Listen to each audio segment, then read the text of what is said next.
आम्हाला तर मागच्या वेळेस येऊन गेलाय ना. Bye Simba. पुणेकर स्नेहांकित कॉलनी वारजे नाका. हॅलो नमस्ते. बरं मी अशोक जाधव.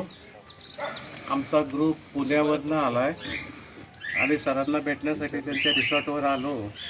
संध्याकाळी आलो, संध्याकाळची मजा वगैरे पाहिली आणि निसर्ग सानिध्य जे काय असतं त्याचा पुरेपूर आम्हाला अनुभव मिळाला. खूप आनंद वाटला इथं. म्हणजे इथनं निघू नये असंच आम्हाला वाटत होतं. जेवण कसं वाटलं? नाश्ता नाश्ता पण एकदम छान होता. जेवण म्हणजे घरगुती आणि चुलीवरचा स्वयंपाक याचा आनंद काही ह्या निसर्गाच्या सानिध्यात अगदी वेगळाच होता. प्रत्येकाने तो पुरेपूर घेतला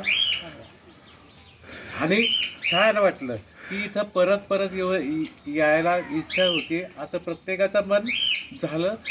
खूप आनंद वाटला आणि सरांनी आणि यांनी एवढं म्हणजे घरगुती असल्यासारखंच आम्हाला वातावरण आणि रिस्पेक्ट दिला. त्यामुळं आम्हाला वेगळीकडे कुठे दुसरीकडे आलो असंच वाटलं नाही. घरी पाहुणचार घ्यायला आलो आहे असं आम्हाला वाटलं.